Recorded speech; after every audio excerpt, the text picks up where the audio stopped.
साबिक वजीर आजम अटल बिहारी वाजपेयी के इंतकाल पर जहां मुल्क भर में अफसोस का इजहार किया जा रहा है, वहीं कश्मीर के सियाहती शोबे से वाबस्ता अफराद ने उनकी खिदमात को याद करते हुए उन्हें खिराज अकीदत पेश किया। सियाहती सनत से वाबस्ता अफराद, ख्वाह वो होटल मालिकान हों, दुकानदार या ट्रांसपोर्ट हजरात, शिकारा वाले हों या हाउस बोट मालिकान, सभी इस मुस्बत सोच के मालिक और दूरअंदेश लीडर की खिदमात को फख्र से याद करते हैं।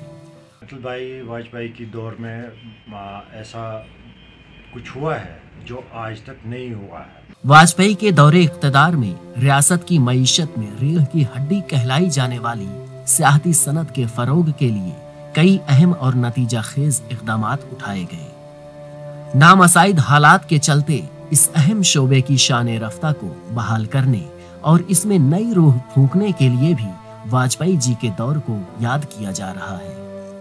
टूरिज्म उस वक्त खस्ता हाली के शिकार थे, तो उन्होंने उसको अपलिफ्ट करने के लिए एक package, prime minister package announce किया।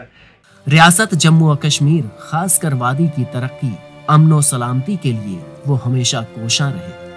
जो अटल बिहारी वाजपेयी जी थे, उसके जो विजन था वो बहुत अच्छा विजन था, क्योंकि उसने कन्याकुमारी से कश्मीर तक जोड़ने की कोशिश की। हम इतना कह सकते हैं, he was a great leader. Atal Bihari Vajpayee हमारे बीच नहीं रहे, ताहम एक दूरअंदेश रहनुमा के तौर पर वाजपेयी को याद किया जा रहा है। उनकी दूरअंदेशी का अंदाजा उस कौल से लगाया जा सकता है जो उन्होंने अपने खिताब में कहा था कि दोस्त बदले जा सकते हैं मगर हमसाया नहीं। इसी कौल को अमली जामा पहनाते हुए उन्होंने सन 1999 में दोनों मुमालिक के दरमियान तिजारत और बस सर्विस शुरू की। दोनों मुमालिक के बेहतर ताल्लुकात पर ही रियासत की कुलहम तरक्की और खुशहाली का राज मुज़मिर है, और वो ये बात बखूबी जानते थे।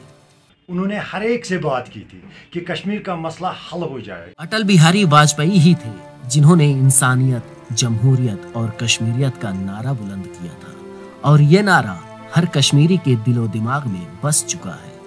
ETV भारत के लिए श्रीनगर से परवेज उद्दीन की रिपोर्ट।